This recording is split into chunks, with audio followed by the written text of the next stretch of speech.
श्री राम समर्थ। जुलाई 6। सद्गुरु हमारे लिए आधार हो, प्रसंगानुसार व्यवहार करना उचित है और उसके कारण अपने मन पर असर न होने दे। परमात्मा के चिंतन में हमारा मन जब लीन हो जाता है तब अन्यान्य बातों का मन पर परिणाम नहीं होता। जितना बन सके उतना ही करें। अध्ययन किया जाए लेकिन चिंता न करते हुए भगवान के सिर पर पूरा भार डालकर हम शांत रहे। अपना स्वास्थ्य न बिगाड़ते हुए प्रयत्न रहे। वृत्ति का संयम करना मुश्किल होता है, उसे परमात्मा की ओर मोड़ने से उस पर नियंत्रण आता है। यह ध्यान में रखा जाए कि संसार का सारा व्यवहार परमात्मा की इच्छा से ही होता है। संकट और आनंद दोनों भगवान को निवेदन करें। जिस स्थिति में हमें भगवान रखता है उस स्थिति में हमें संतोष मानना चाहिए। अंतःकरण में भगवान के प्रति जो प्रेम होता है वह अभिव्यक्त होने या जागृत होने के लिए कोई कारण लगता है। तीर्थ यात्रा और साधु संतों से मिलना यही वह कारण है।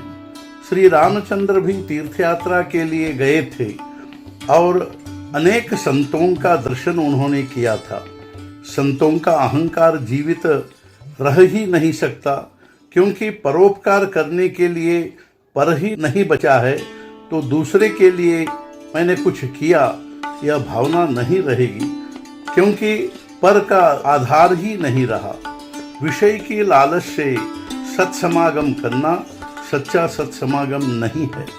कभी कभी संत हमें विषय देते हैं, यह बात सत्य है, लेकिन कुल मिलाकर हमारे मन में विषय की घृणा हो, ऐसा उनका प्रयत्न होता है।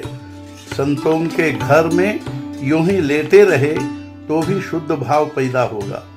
भगवान के नामस्मरण में ही संत संगति है, क्योंकि नाम के साथ भगवान का अस्तित्व है। विषय की प्रबल इच्छा होने का अर्थ है माया का स्मरण होना, और नाम का स्मरण होना यानी भगवान का स्मरण होना।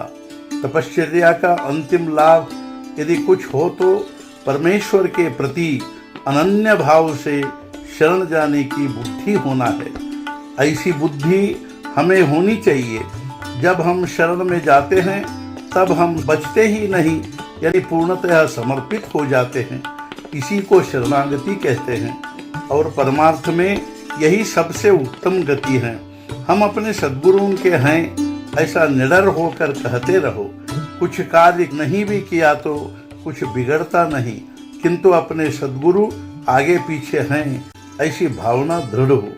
मुझे सुख दुख दोनों नहीं है, किंतु तुम जब दुखी होते हो तो मुझे दुख होता है।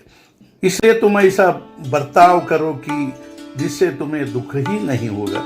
जो गृहस्थी चलाता है उस गृहस्थ के दुख की स्थिति मैं अच्छी तरह से जानता हूँ। उसका भान रखकर ही मैं ऐसा कहता हूँ कि तुम भगवान का नामस्मरण करो। मैंने प्रारंभ में कहा है वही अंत में कहता हूँ कि तुम कैसे भी हो लेकिन भगवान का नामस्मरण करना मत छोड़ो। आज का मुख्य विचार, तुम केवल नामस्मरण करो, शेष सब मैं करता हूँ। सद्गुरुनाथ महाराज की जय। जय जय रघुवीर।